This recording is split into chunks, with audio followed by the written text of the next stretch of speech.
Assalamualaikum warahmatullahi wabarakatuh. Jumpa lagi dengan saya Tama dalam Ada Apa Gerangan. Bagaimana kabar kalian? Semoga selalu diberikan kesehatan dan juga rezeki yang cukup.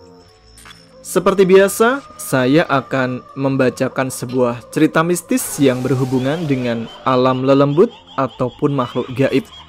Dan malam ini saya akan membacakan sebuah cerita tentang keluarga Surti, seorang pedagang bakso yang dengan tega menumbalkan anak perawannya sendiri untuk meraih kekayaan. Nah, seperti apa cerita lengkapnya? Langsung saja, teman-teman Ada Apa Gerangan, ceritanya mulai dari sini.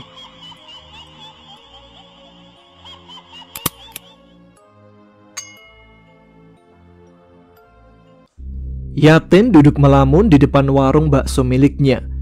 Entah kenapa, akhir-akhir ini warung miliknya yang tadi sangat ramai mendadak sepi. Bahkan kadang ia tidak menerima pelanggan sama sekali. Semua modal yang ia keluarkan telah habis. Ditatapnya warung depan milik Ahmad yang begitu ramai dan tidak pernah putus kedatangan pembeli. Ada rasa iri di hatinya. Bagaimana tidak? Warung miliknya yang dulu selalu ramai sekarang mendadak sepi. Sedangkan warung nasi milik Ahmad yang dulunya sangat sepi tiba-tiba mendadak ramai. Istri Yatin yang bernama Surti pernah mengatakan bahwa ia menaruh curiga kepada rival suaminya tersebut, penglaris. Kata-kata istrinya itu selalu terngiang dalam pikiran Yatin. Ia tidak ingin berburuk sangka pada orang lain karena ia percaya roda kehidupan pasti berputar. Karena sudah tidak tahan lagi, Yatin kini benar-benar putus asa. Warung bakso yang ia bangun selama bertahun-tahun sekarang harus bangkrut. Tidak ada lagi pemasukan untuk membiayai kehidupan keluarganya. Putri sulungnya yang bernama Prapti terpaksa tak bisa mengikuti ujian sekolah karena belum membayar uang SPP.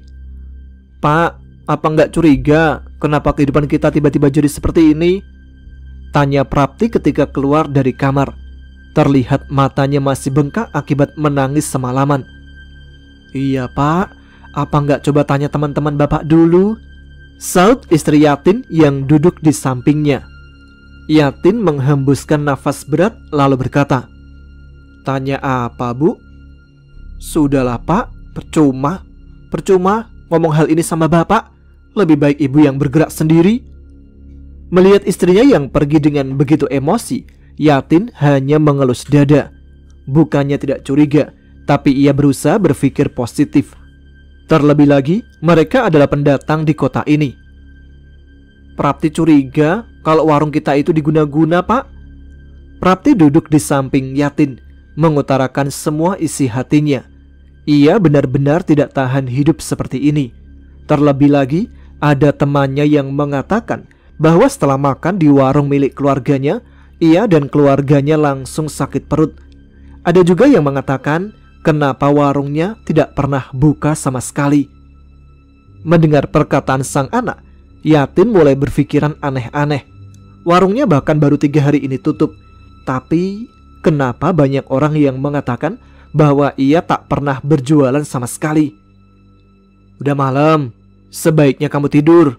Jangan diambil pusing. Nanti bapak cari cara supaya kamu bisa ikut ujian susulan." Prapti langsung masuk ke kamar. Tidak lupa sebelum pergi, ia mengingatkan bapaknya tentang sang ibu yang sudah terlanjur emosi. Yatin tahu sifat istrinya yang keras dan arogan.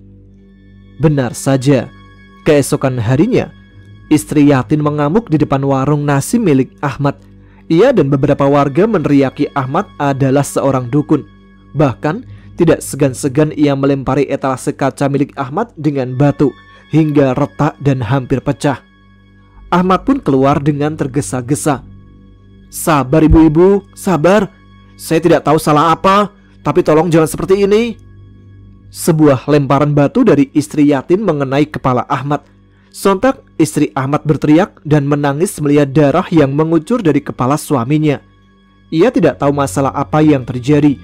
Sampai-sampai suaminya diamuk masa seperti ini. "Maling mana ada yang ngaku? Kalian guna-guna warung kami ya?" teriak istri Yatin penuh emosi. Astagfirullah, kalau ngomong itu jaga dulu Bu. Kami tidak mungkin melakukan hal seperti itu, bantah Ahmad dengan suara yang bergetar. Alah, udah terbukti masih aja berkelit. Istri Yatin benar-benar termakan emosi. Kini yang menyeret istri Ahmad menjambaknya sekuat tenaga. Untunglah Pak Lurah dan polisi datang membubarkan warga yang kini semakin banyak berdatangan untuk melihat kejadian. Istri Yatin dan beberapa warga yang memulai keributan diamankan ke kantor polisi untuk dimintai keterangan. Yatin yang mendengar hal tersebut langsung buru-buru datang menghampiri istrinya. Saya atas nama istri saya meminta maaf yang sebesar-besarnya Pak Ahmad. Yatin berlutut meminta maaf karena terlanjur malu dengan perbuatan sang istri. Maaf Pak Yatin, kami tidak pernah yang namanya curang. Kami hanya mengganti koki lama kami dengan yang baru. Itu yang membuat masakan di warung saya berubah, jelas Pak Ahmad dengan dada bergetar.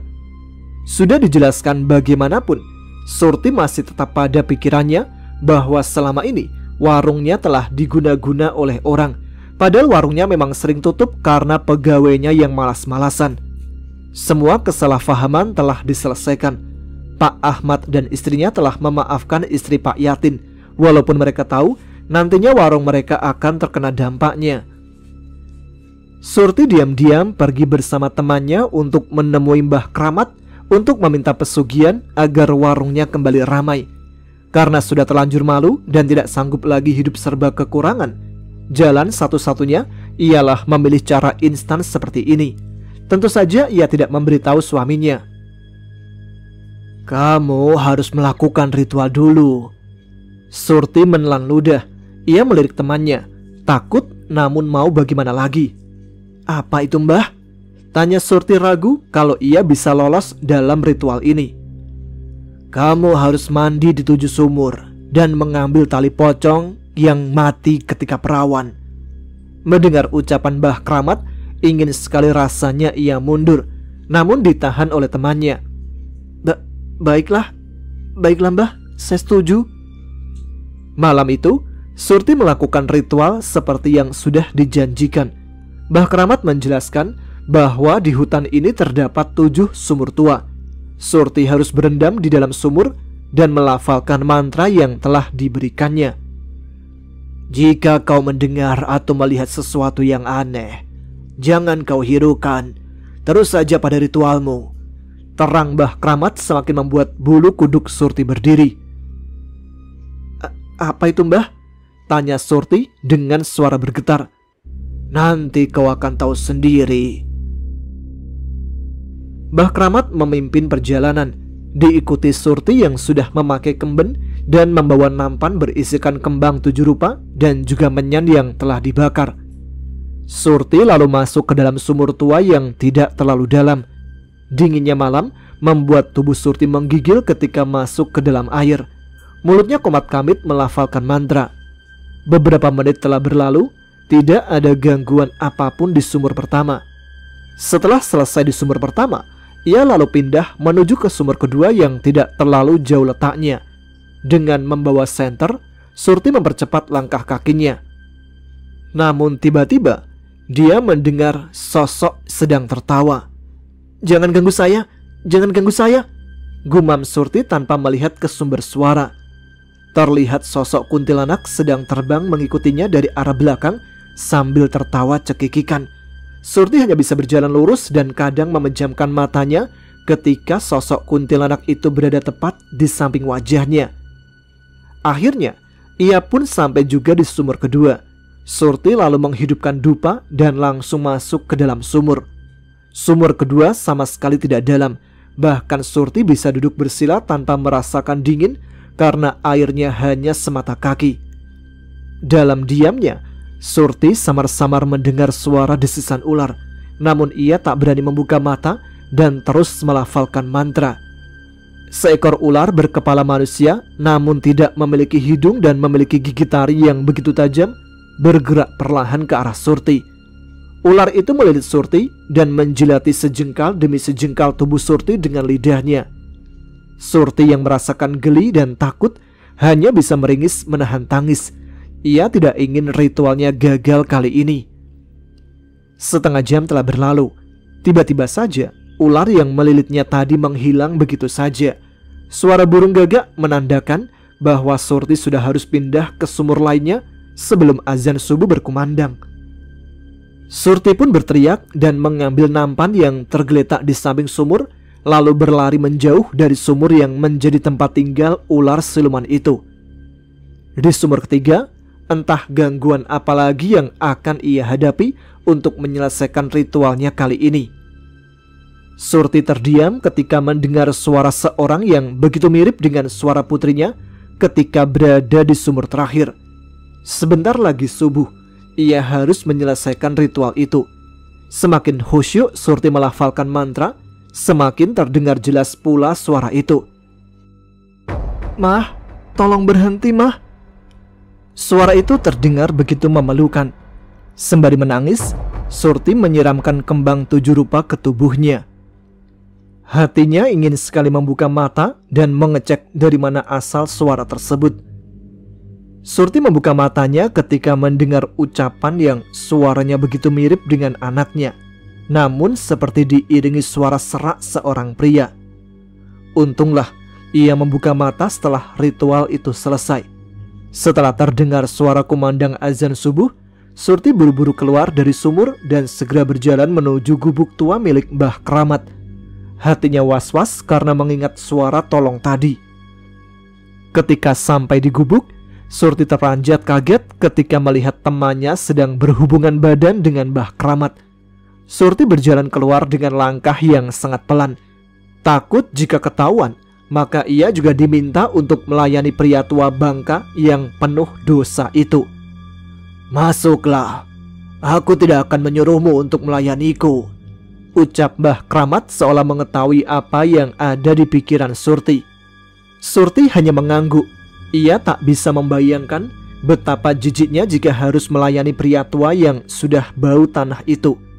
Melihat wajahnya saja membuat Surti ingin muntah. "Ulanglah, ritualmu sudah selesai. Dan jangan lupa syarat yang kukatakan kepadamu." Surti mengangguk lalu buru-buru mengajak temannya untuk pulang, karena ia sudah pergi selama 5 hari dan tidak memberitahukan suami dan anaknya kemana ia akan pergi. Di sepanjang perjalanan, Surti senyum sumringah mengingat ia akan kembali menjadi seorang wanita yang kaya raya, walaupun hanya seorang penjual bakso. Namun senyumannya seketika pudar ketika melihat banyak orang berlalu lalang di depan rumahnya. Bahkan di depan rumahnya terdapat bendera kuning yang dipajang. Jantungnya berdetak kencang. Surti turun dari mobil dan langsung berlari ke rumahnya. Nafasnya seakan terhenti. Terlihat sang suami tengah duduk lemas menghadap jenazah terbujur kaku yang telah ditutupi oleh kain. "Prapti," gumamnya ketika melihat ke sekitar, namun tidak menemukan putri tunggalnya di mana-mana. "Prapti, kamu di mana, Nak?" teriak Surti histeris. Ia seperti orang gila, berlari ke seluruh ruangan dan menabrak siapapun yang berdiri menghalanginya. "Prapti, di mana dia? Prapti!"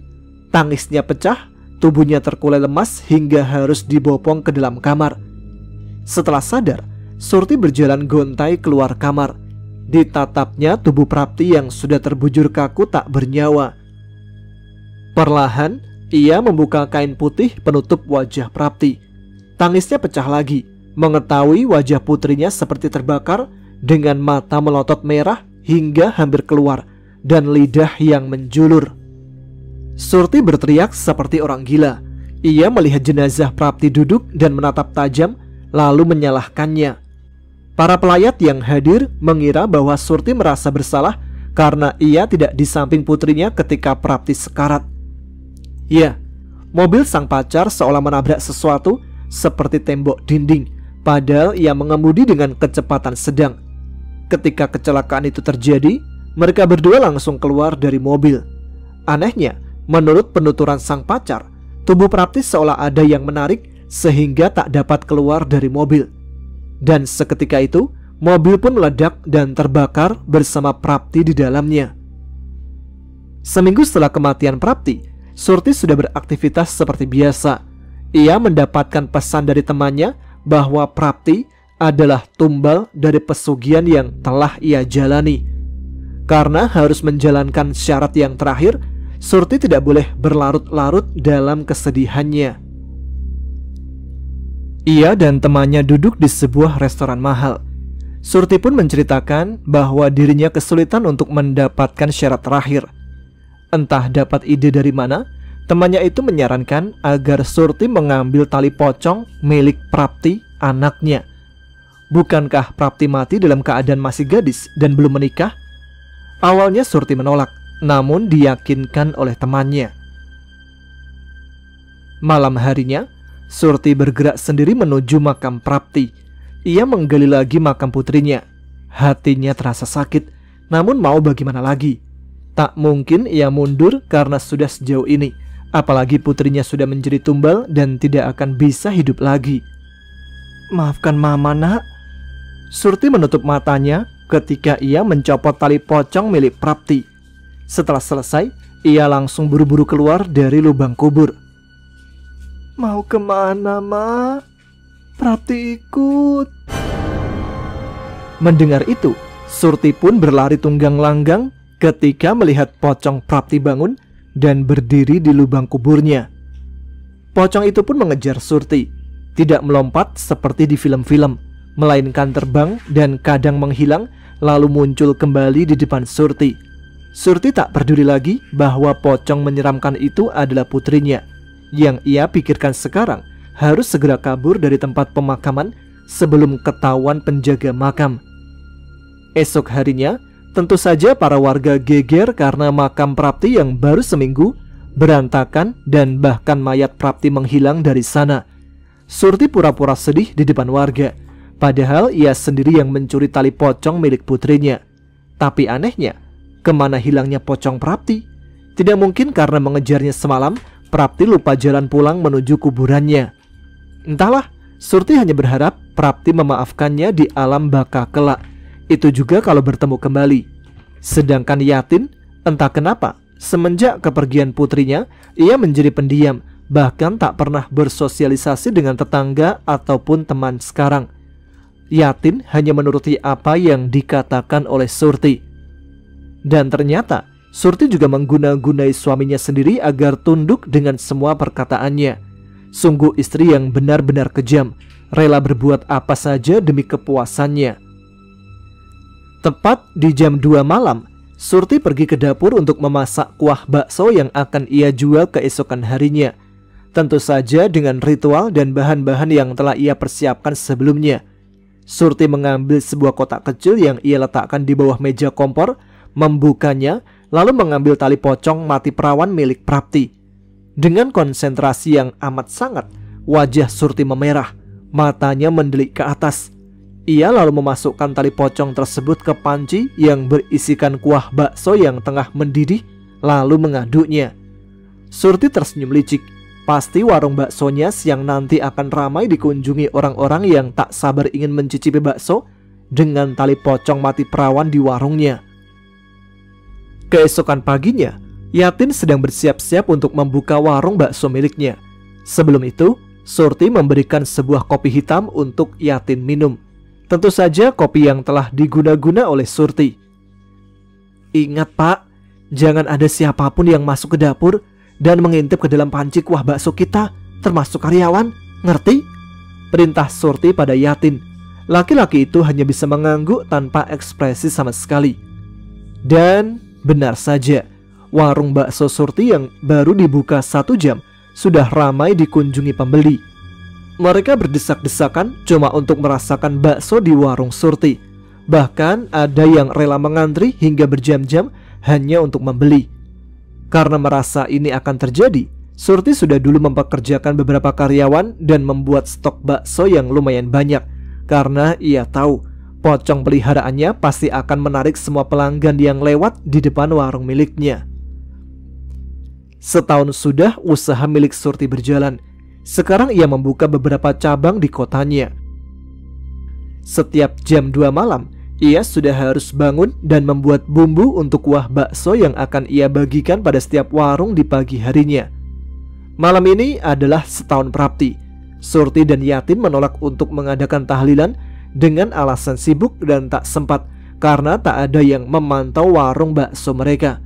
Tentu saja hal itu menjadi pergunjingan tetangga dan sanak saudara. Mentang-mentang sudah kaya raya, mereka lalu melupakan almarhum Prapti dengan sekejap. Karena sudah terlalu lelah, Surti langsung merebahkan tubuhnya di atas ranjang empuk dan mewah. Ia sengaja pulang lebih awal dari suaminya. Tanpa sadar, waktu sudah menunjukkan pukul 12 malam. Surti buru-buru bangun dan langsung berjalan menuju kamar mandi untuk membersihkan diri. Tiba-tiba, terdengar suara barang seperti panci jatuh dari arah dapur. Dengan hanya memakai handuk, Surti berjalan pelan ke dapur untuk mengecek. Mas Yatin?" panggilnya, mengira suaminya sudah pulang. Suara ketukan pintu terdengar begitu nyaring. "Buka sendiri, Mas, kan kamu bawa kunci," teriak Surti dari dalam rumah. Ia emosi karena kaget. Surti lalu berjalan ke kamar dan mengganti baju. "Astaga, tinggal buka!" Surti berteriak dan berjalan dengan emosi, bersiap ingin memarahi suaminya yang mengetuk pintu sedemikian kuat, padahal membawa kunci rumah. "Ini sudah tengah Surti terdiam. Kepalanya celingak-celinguk mencari keberadaan suaminya, namun tak ada siapapun yang berada di sana. Suara benda jatuh terdengar lagi dari arah dapur. Surti bergidik ngeri. Ia segera menutup pintu, lalu dengan takut berjalan ke arah dapur. Tangannya gemetar ketika ingin menyibak tirai. "Siapa sih?" gumamnya sendiri sembari mengambil panci yang biasa ia gunakan untuk membuat bumbu kuah bakso sudah tergeletak di lantai. Di pojok ruangan, terlihat sosok pocong tengah menyeringai menatap Surti dengan tatapan tajam seolah ingin memangsa. Dengan wajah terbakar dan penuh darah, pocong itu tidak mengalihkan pandangan sedikit pun kepada Surti. Pocong itu adalah pocong Prapti. Ia dendam karena sang ibu telah menjadikannya tumbal. Terlebih lagi dengan tega, ibu kandungnya mencuri tali pocongnya. Suara ketukan keras itu terdengar lagi, namun kali ini berasal dari pintu dapur. Surti tak menghiraukan ketukan itu. Suara ketukan itu semakin nyaring terdengar. Mau tidak mau, Surti harus mengeceknya daripada gendang telinganya pecah mendengar suara tersebut. Perlahan Surti membuka pintu. Ia berjalan ke belakang rumah dan memanggil nama suaminya, berharap bahwa suaminya sedang iseng menakut-nakutinya. Mas Yatin?" panggilnya pelan. Seketika Surti berteriak ketika dia membalikkan badan. Terlihat sosok pocong berdiri di hadapannya. Sosok pocong itu langsung menerkam Surti hingga wanita parubaya itu terjatuh telentang dan kepalanya membentur batu. Karena kecelakaan semalam, Surti mengalami kelumpuhan otak, dan akhirnya Surti hanya dapat terbaring di atas ranjang dan tak bisa bergerak sama sekali. Bahkan ia juga tidak dapat menggerakkan mulutnya untuk berbicara. "Aku ke warung dulu. Akhir-akhir ini omset seluruh warung menurun drastis. Ada beberapa masalah yang terjadi," ucap Yatin. Mendengar ucapan suaminya, Surti meneteskan air mata. Lenyap sudah kerja kerasnya selama ini, karena sudah pasti dirinya tidak bisa melakukan ritual seperti biasa. Belum lagi pocong Prapti yang selalu berdiri di pojok ruangan dan sedang menatap lekat dirinya. Tidak sedetik pun pocong Prapti meninggalkan dirinya. "Apa maumu?" gumam Surti yang hanya bisa didengar oleh dirinya sendiri. Pocong itu mendekat ke arah Surti dan berkata, "Kau akan mendapatkan balasan atas perbuatanmu." Mendengar jawaban pocong Prapti, Surti hanya dapat menangis dan menyesali perbuatannya selama ini. Seharusnya ia tidak mengorbankan nyawa putrinya sendiri dulu. Hancur sudah, Bu. Usaha kita gulung tikar," ucap Yatin gusar ketika baru masuk ke dalam kamar. "Dasar laki-laki tidak bisa diharapkan," ucap Surti dalam hati. "Aku akan coba memasak." Lukman berjalan ke arah dapur. Sedangkan Surti yang melihat suaminya berjalan ke dapur berusaha berbicara dengan terbata karena takut tali pocong yang ia gunakan setiap harinya ditemukan oleh suaminya. Namun bagaimanapun, Surti berusaha berbicara, mulutnya seolah tertutup rapat. Surti menggelengkan kepalanya kuat ketika pocong Prapti melayang pelan ke arahnya dan langsung berbaring di sampingnya. Semerbak bau busuk serta daging terbakar tercium oleh Surti, sehingga ia muntah di atas ranjang. Yatin yang di dapur menemukan sebuah kotak yang diletakkan Surti di bawah meja kompor ketika ia mencari bumbu dapur untuk memasak.